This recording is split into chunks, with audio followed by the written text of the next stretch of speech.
Olá, seja bem-vindo e bem-vinda ao Hora Folk Extra, programa de notícias culturais do Folclore BR em edição especial sobre a segunda temporada de Cidade Invisível, série criada por Carlos Saldanha junto à Netflix. Eu sou Anderson Alvaz, criador e editor por aqui, e reuni meus amigos folclóricos do Coletivo Folclore BR para um bate-papo especial que foi editado em formato de áudio e vídeo e dividido em 7 partes. Os programas ficaram bem legais, repletos de conteúdo sobre a nossa cultura popular e espero que vocês gostem. Ah, e não sei se precisa avisar, mas já avisando, o programa está repleto de spoilers. Então, se você não assistiu a segunda temporada, sugiro que assista primeiro antes de entrar e se aprofundar no que vamos falar por aqui. Apesar de termos participado da equipe de consultoria da série, é importante deixar claro que o conteúdo a seguir não reflete a opinião dos produtores e criadores da produção original, ok? Junto comigo nessa roda estão Andrioli Costa, Ian Fraser, Lorena Herrero e Mikael Kitsch.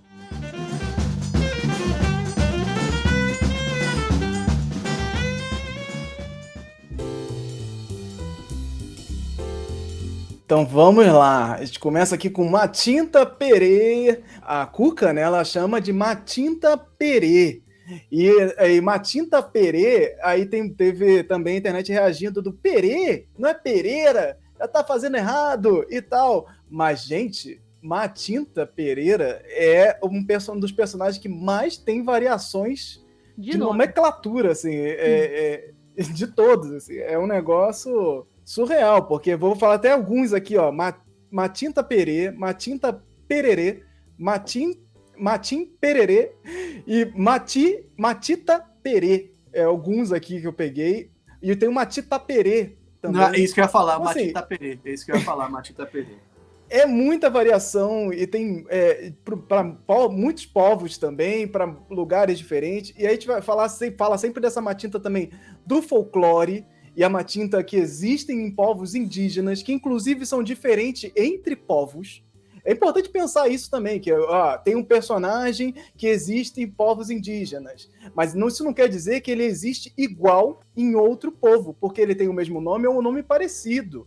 Às vezes o outro povo vai ter características e formas diferentes, assim, de falar desse mesmo personagem, assim. E aí você entra na espiritualidade, você entra em outros caminhos também, que não é necessariamente a Matinta Pereira do folclore brasileiro. E tem isso também porque o nome também é para o pássaro, não é isso? Não é, assim, também Sim, o pássaro... Tem o pássaro com esse nome, não tem? Mas o pássaro é outra confusão, né? Porque ele tem como nome Matinta Pereira, mas também tem como nome Saci. Isso, mas exatamente. E tem vários pássaros sacis, inclusive. Então, a gente tem aí esse pássaro que é o Tapera naevia, conhecido como Saci. Acho que cabe aqui uma curiosidade sobre o Tapera naevia, que ele é um pássaro que ocorre por todo o Brasil, é um pássaro pequeno, tem cerca de 30 centímetros de comprimento, pesa de 40 a 60 gramas. Assim como o Saci, essa ave também ela é meio sacana. As fêmeas, elas colocam os ovos em ninhos de outros pássaros, elas não fazem ninho, elas colocam os ovos nesses outros ninhos, para quando o filhote nascer, ele mata os outros filhotes desse ninho, fica com a comida toda pra ele, porque a mãe acha que ele é filho dela, e vai crescendo, geralmente fica maior do que esses outros pássaros, e quando ele atinge a fase mais adulta pra voar, ele voa e vai procurar seus pares. E o canto dele lembra a palavra saci, saci.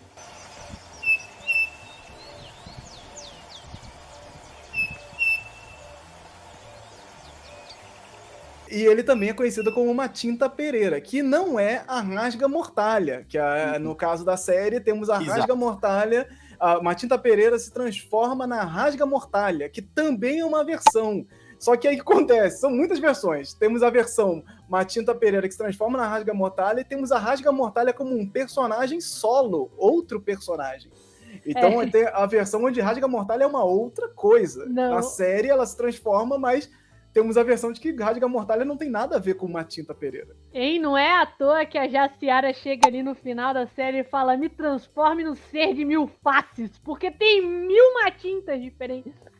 Exatamente. E a gente tem aqui a Letícia Spiller, atuando como essa versão da Matinta, que só na escalação também já deixou a galera super inquieta, assim, porque o que Letícia Spiller estava fazendo na Cidade Invisível, e depois quando ela se declara Matinta Pereira, a gente tem um outro caos de tipo, como assim uma entidade do norte vai ser interpretada por esta mulher loira, dos olhos azuis, a branca que vai atuar como personagem. Só que na história, né, na temporada, a gente tem uma transformação, né? Que eu não sei, me digam aí vocês se ficou claro aí nos comentários qual é a transformação da Matinta. Se vocês entenderam como ela se transforma, qual é a ligação dela com a Jaciara. Que vocês entenderam? Compartilha o que vocês aí, entenderam porque eu não disso? acho que é uma resposta certa. É difícil às vezes, porque, assim, uma das grandes coisas que a gente viu na série, inclusive, e eu concordo pessoalmente, é que 5 episódios são muito corridos. São 5 episódios muito corridos e acontecem as coisas muito rápido, passam cenas de minuto que vai falar sobre uma perspectiva da vida inteira do personagem, e aí você fica, passou, e aí não sei se eu entendi, se eu pisquei, às vezes eu perdi uma informação. E isso acho que é o ponto mais negativo da série, de longe, é esse lance de ser tudo muito corrido. As coisas acontecem de forma muito acelerada. E aí tem gente que não entendeu muitos personagens. Eu tô olhando os comentários na internet, tô vendo que tem gente que não entendeu o que são certos personagens, como o lobisomem. A gente não entendeu o que é o lobisomem. Então, porque não sei se não fica claro ou se a pessoa piscou e perdeu o que significava aquilo ali tudo, né? Pra mim, enquanto eu realmente acho que a Zahri foi um destaque e tal, mas pra mim, o que a Letícia Spiller fez, para mim, foi a coisa mais interessante para mim como consumidor com a Matinta Pereira. Eu acho que ela brincou. Eu acho que o ator, quando recebe um papel, ele tem que experimentar e tentar achar formas muito diferentes. E eu acho que a Letícia Spiller se destaca porque ficou evidente que ela tentou encontrar coisas e nuances com esse personagem. Quase todos eles muito de movimento, sabe? Os movimentos dela são muito, muito interessantes. Ela tá muito de parabéns como atriz, assim. Eu acho que é o personagem que, quando entrava em cena, eu já ficava mais interessado na cena para poder ver o que ela ia fazer de movimento corporal, o design de som também, não vamos esquecer, porque também outras pessoas trabalharam nesse personagem. O design de som da Matinta é muito bom, certo? Então, para mim, esse é o grande ponto alto da temporada é Letícia Spiller fazendo a Matinta e a presença da Matinta. Eu até gostaria que ela tivesse mais. Né? Se você parar para pensar, são poucos minutos de tempo de cena que a Letícia Spiller tem, né? E eu acho que essa coisa enigmática traz muita coisa, porque você não precisa responder. Se você que dá um monte de dúvida, mas essas dúvidas são curiosas, interessantes, você não precisa dar resposta. Não, perfeito. Eu acho que a cena dela encontrando a introdução, né? A primeira cena que ela aparece, ela vai fazendo uns clec. É muito bom, muito andando, assim, é um negócio bem, bem interessante, assim. Eu acho que o som dela fazendo, ela imitando a rasga-mortalha, né? Que ela tenta fazer arquear os braços e tal, fazer um negócio, todo um jogo de cena ali. Não é, de fato, a Letícia Spiller que a gente está acostumado a ver, né? Isso aí foi bem satisfatório ver isso, assim. Muito massa. Mas tinha alguém falando, eu não sabia que a Matinta tinha essa versão de conceder desejos. E aí eu pergunto, ela tem? Eu tenho versões dela concedendo desejos.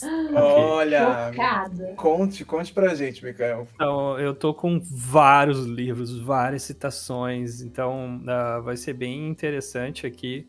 Mas antes da gente ir para a questão dos desejos, eu quero pegar um gancho que a gente falou sobre a Letícia Spiller / Jaciara, seria a mesma coisa, não seria a mesma coisa. Eu vou citar, tá? Eu não tenho esse lugar nem local de fala, mas eu já li e consumi muito material do Yaguaré Yaman, pesquisador, professor indígena, né? Ativista também. Ele é uma pessoa muito massa, eu consumo bastante coisa, já fiz um curso com ele sobre literatura fantástica indígena, e eu tenho um livro muito bacana chamado Mapinguari, o Dono dos Ossos. Ele escreve muitas histórias do povo dele, Maraguá, e dos povos que ele também tem muito contato, que ele também, eu acho que ele é Sateré ou Maué, eu não lembro, acho que o pai ou a mãe dele, mas ele tem muito contato, ele domina e tal, e aí tem histórias muito legais, e nesse livro existe uma história sobre uma personagem chamada, olha só, Mati Tapeuera. Então, ele escreve aqui, tem inclusive uma imagem desenhada por um indígena também.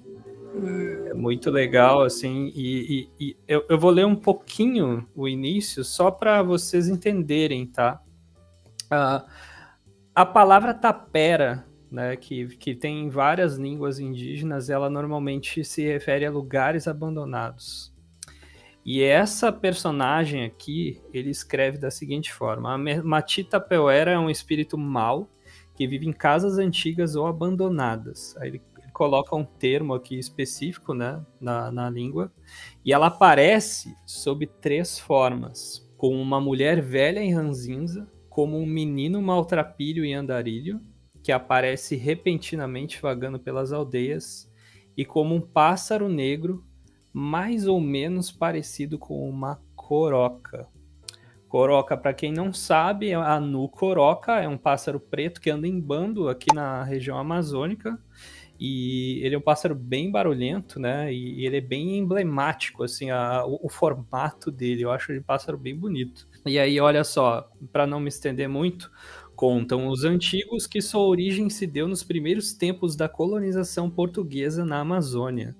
Anos em que os soldados luso-brasileiros embrenhavam-se nas matas à procura de aldeias para aprisionar os indígenas e levá-los como escravos para as cidades. E aí um navio entrou, fez um ataque a uma aldeia, e os invasores não conseguiram capturar todo mundo, mas eles voltaram outro momento, e aí os indígenas foram traídos onde eles estavam escondidos. Eu acho que é mais ou menos isso, não lembro exatamente, eu também não vou ler aqui on the fly, né? Mas algumas pessoas deduraram, assim, elas disseram onde é que eles estavam escondidos, e essas pessoas foram amaldiçoados nessa entidade Mati Tapeuera. Então, acho muito interessante, né? Mesmo que talvez eles não tenham se baseado nisso, eu acho que é uma narrativa muito rica, assim, da gente também levar em conta. Eu tenho um outro livro chamado Contos e Lendas da Amazônia, escrito pelo Reginaldo Prandi, e que ele é um historiador. Ele escreveu, inclusive, vários e vários livros sobre questões afro-brasileiras, né, religiões afro. Ele é um cara bem bacana, assim. E tem uma história sobre a Matinta. E aí, o que eu acho que é interessante é o nome. Tem, inclusive, história da Cobra Norato aqui, mas, gente, a gente precisa ter uma live gigantesca para falar tudo. Mas, assim, Matita Pereira oferece o osso de anjo. Ela tem um osso dourado que ela oferece para quem quiser tomar o lugar dela. Então, e que é um osso de anjo, de ouro. Isso aí, galera. Aqui é Andreoli Costa, do Colecionador de Sacis. Estou falando aqui do Rio de Janeiro. Acabei de chegar de dois expedientes seguidos de aula. Então, desde as 2h30 eu estou falando para 3, 4 pessoas, porque ninguém veio na aula de hoje. Mas Sextou. Estamos aí agora para falar do que interessa. Professor Andreoli Costa, entre nós. Então... Que moral, hein? Pois é, o Mikael tava ali explicando essa versão da Matinta, né? E só que essa versão da Matinta, a versão do Yaguaré, é uma versão estritamente indígena, não é? Exato, isso que é importante falar também, eu ia comentar isso. A gente tem uma tendência, né, a misturar culturas indígenas e folclore. E isso é muito preocupante, muito danoso, porque a gente tem esse problema, né, de entender os nomes, as aplicações, e quando está em um e também está no outro, qual as influências e tudo mais. Então é importante dizer que existe Matinta Pereira dentro de povos indígenas, mas também existe Matinta Pereira dentro do folclore. E são personagens diferentes, e têm ações diferentes na sociedade. É justamente nessa linha que eu queria também pontuar que a gente viu aqui que tem uma versão dela que realiza desejos. A gente não sabe se foi uma inspiração para a série ou não, mas via de regra, no que a gente tem assim de versões populares ali entre pessoas não indígenas ou pessoas que até têm alguma descendência indígena, mas que não se enquadram, né, enquanto indígenas, mas que moram ali no norte, moram ali no Pará, ela não necessariamente tem essa capacidade. A gente tem uma questão muito mais da hereditariedade, né, da maldição, o que a gente citou aqui já, o do quem quer, do que uma questão de conceder desejos. Então a gente vai ter muitas histórias onde você é instruído a jamais responder a Matinta, né, quando ela passa de noite perguntando quem quer, quem quer? Porque se você responde, você herda imediatamente a maldição dela e passa a se tornar Matinta. E eu tenho um ponto que esse livro aqui que eu acho bem interessante, chamado A Amazônia Fantástica, do Jairo Costa. Esse livro, ele tem aqui na parte da Matinta uma coisa que eu acho que pode nos indicar uma das origens dela, né? Eu acho que a Andrioli já falou muito bem disso, a Lorena também, em vários dos outros nossos programas, mas ele fala aqui, ó, que a Matinta, ela, na realidade, ela tá cumprindo um fado, né? Então, ela precisa passar por esse fado, esse peso na sua existência, assim, para passar esse fado / fardo para adiante. É tipo como se fosse um tormento eterno, assim.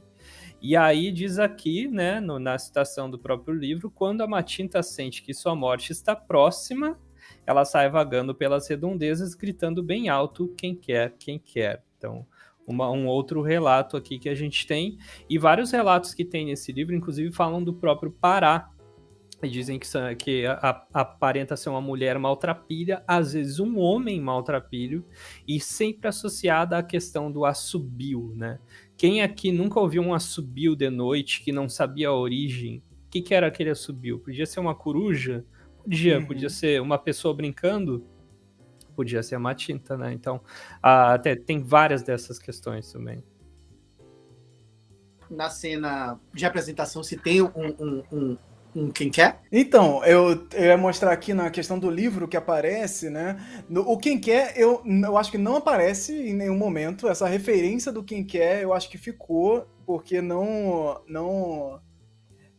sei se ficou tão claro assim. Porque, por exemplo, lá naquele curta, né, Matinta, que o Elita até comentou sobre ele aqui anteriormente, é um curta, inclusive está disponível no YouTube. Se você procurar Matinta no YouTube, você vai encontrar um curta-metragem que ele deixa bem clara essa questão do quem quer, com a personagem gritando por aí, quem quer. Então, assim, quem quer é uma pergunta, né? Tipo, ó, quem quer?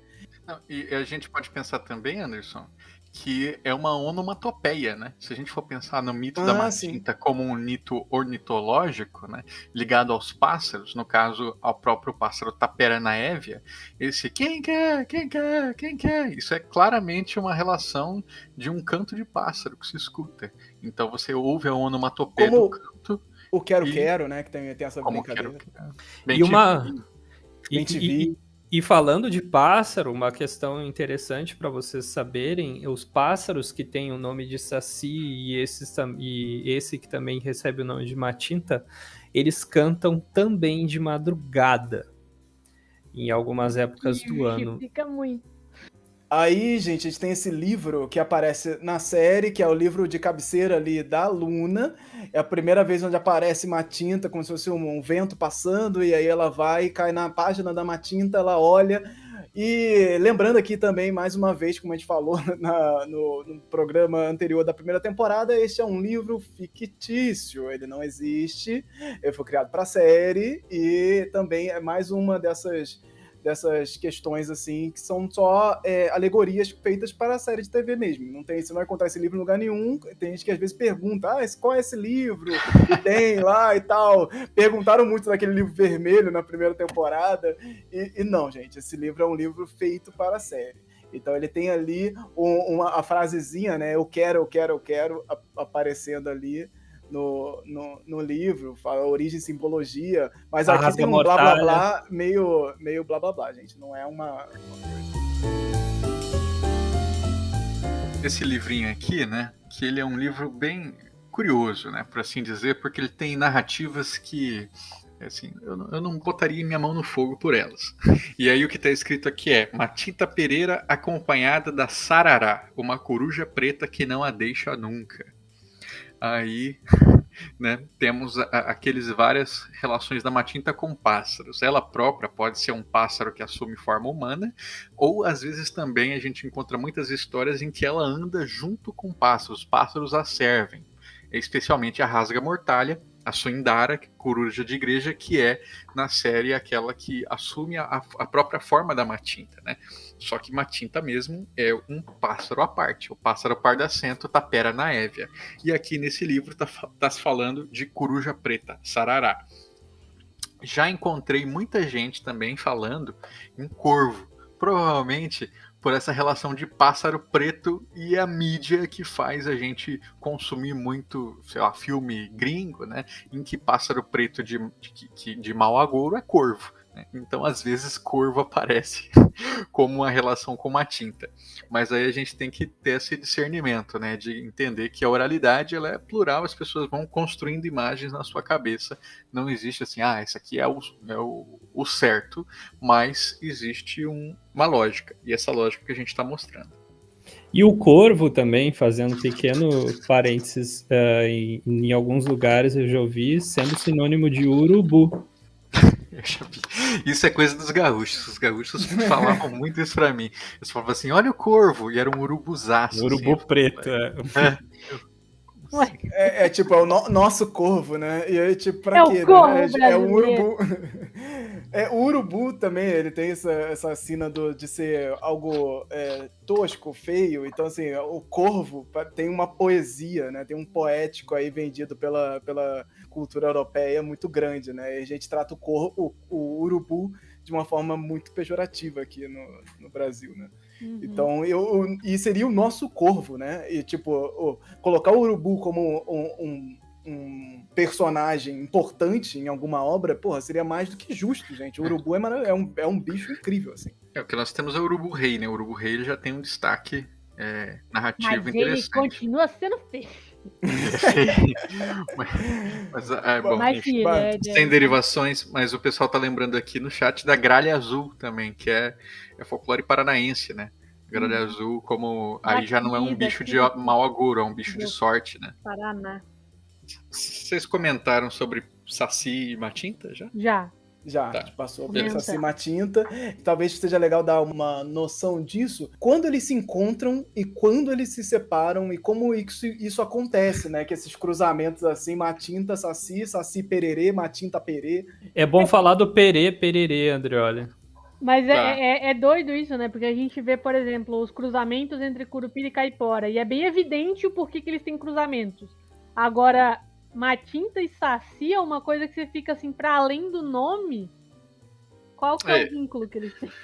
Uma coisa que eu acho interessante, né? Nos estudos de mito imaginário, a gente fala assim que a imagem, né, a imaginação, ela é a única que projeta várias coisas ao mesmo tempo. Então, assim, o cubo imaginado é o único que tem 6 lados ao mesmo tempo. Você pensa no cubo e ele vem todas as imagens de uma vez.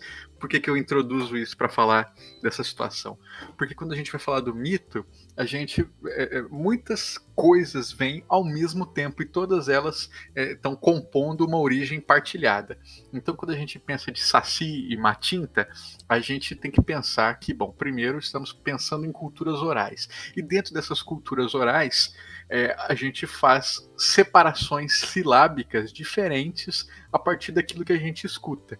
Então, por exemplo, você pode escutar, né, separar Matinta Pereira, né, como Matita Perê, que é inclusive o que está ali no livro, né, é a Matinta Perê. O Cascudo, ele vai propor uma tradução para isso. Ele vai falar que aí a gente tem a palavra taperê do final, que significa casa velha ruína. E mati, para o Cascudo, significa coisa pequena. Eu já vi outros autores que vão falar que mati é um tipo de espírito que leva, que guia as almas dos mortos. E isso tudo no tupi, né, na língua. Então, você teria ou coisa pequena da casa velha, ou espírito da casa velha. Isso é um jeito de se separar. Mas você pode separar, ao invés do taperê, você pode pensar no perê, né, só. E aí a gente vai no nosso Saci Pererê, que uma das interpretações é que o seu nome viria dessa derivação do perereca, né, aquilo que pula. Então, pererê é o radical mesmo de perereca, aquilo que pula. E o Saci tem várias interpretações. Uma delas diz que é olho ruim, outras dizem que é em oposição, por exemplo, a sagui, que seria olho manso, né? Olho ruim saltitante, aquele que enxerga mal e saltita. Então a gente, vejam só, duas coisas diferentes que vêm de palavras muito próximas. E essa palavra provavelmente vem da onomatopeia do pássaro, porque o mesmo pássaro, Tapera naévia, ele vai derivar em Matinta Pereira, ou Perê, vai derivar em Saci Pererê, vai derivar em Sem Fim, vai derivar em Crispim, Nossa. que é tudo o jeito que o pássaro canta. E aí você vai juntando isso em palavras diferentes. Esse mesmo pássaro, na Venezuela, por exemplo, ele é o assoviador, o silbom. Né? E aí, esse assovio que a gente reconhece como sendo do Saci, em outros lugares vai ser o da Matinta, na Venezuela vai ser o do assoviador, o silbom. Em comum, a ideia de que são sons de mau agouro. Se você escuta, coisas ruins podem te acontecer. O Saci vai trazer o caos, a Matinta vai anunciar a morte, o silbom também. Se o silbom ele termina de contar os ossos que ele tem na sacola, alguém da casa vai morrer. Para isso você tem que afastar ele oferecendo coisas, oferecendo tabaco, oferecendo, né, sei lá, sal, né? Você faz acordos com ele para que ele vá embora. E eu acho que é desses acordos que a gente tem esse mitema da Matinta de realizar desejos, que é como se você estivesse oferecendo alguma coisa e ela te oferece algo em troca. Então, assim, pensar na Matinta como alguém que realiza desejos é algo viável, assim, ainda mais dentro da ficção, né, gente? Tem que lembrar disso, que Cidade Invisível é uma série de ficção, então os personagens aqui eles estão adaptados, né? Então a gente pode considerar que isso é uma boa adaptação ou não, porque a gente tem essas relações. As adaptações no audiovisual nunca vão abranger a totalidade dos personagens, porque é impossível. Existem vários tipos de Matinta, existem vários tipos de Saci, e isso vai seguir por todos os personagens do folclore. Olha esse registro aqui, bizarro, misturando as três coisas que eu falei agora, Saci, Matinta e o assoviador, Silbom. Ó, esse aqui é daquele livro que eu tinha mostrado. O que é a Matinta? É um tapuio coxo que avançava pelo carreio pulando como se fosse uma rã. Tinha uma perna só e arredondado com os dedos voltados para trás. Era feridento, não tinha boca nem órgãos genitais. De seus olhos saíam chispas de fogo. Quando tocou meu braço, notei que tinha a mão furada. Tocava uma flauta que parecia ser de osso e que emitia um som agudo. Isso é do assoviador. Um pássaro que esvoaçava sobre sua cabeça não parava de gritar: Matinta Pereira! Matinta Pereira! Caraca. Como eu disse, Saladão.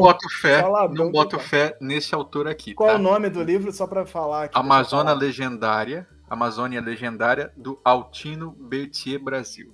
Eu não boto fé nesse autor. Porém, tá aqui o registro. Um registro que lembra muito o Couto de Magalhães, falando que o Saci era um tapuio com os joelhos feridentos, né? Mas a gente vê, tá tudo misturado. Saci, Matinta, assoviador. Chegamos ao fim do Hora Folk, um programa de notícias culturais do Folclore BR. Procure seguir esse projeto pelas redes sociais, busque Folclore BR tudo junto ou acesse folclorebr.com/links para encontrar todos os atalhos por lá. Não deixe de reagir no aplicativo onde você estiver ouvindo ou assistindo, dando as suas estrelinhas e avaliando o programa. Isso significa bastante para nós. Quero deixar um agradecimento especial aos nossos queridos apoiadores. Se você quiser e puder, considere apoiar financeiramente um projeto que busca valorizar a cultura popular, colaborando com a estrutura para manter esse trabalho vivo. A partir de R$ 5,00 você pode apoiar em catarse.me/folclorebr ou da forma independente através do Pix com a chave olá@folclorebr.com. Fica aqui meu muitíssimo obrigado a André Kenji Arakaki, Emily Yoshi Sasaki, Família Alves Misfield, Márcio Luiz Quedinho, Silvana Xavier Reis e Valdeir da Silva Brito. Saibam que vocês ajudam a manter acesa a chama dessa fogueira que ilumina essa grande roda de bate-papo sobre cultura popular e espero que ela possa seguir encantando ainda mais vocês. Esse programa foi editado e produzido por mim, Anderson Alvaz.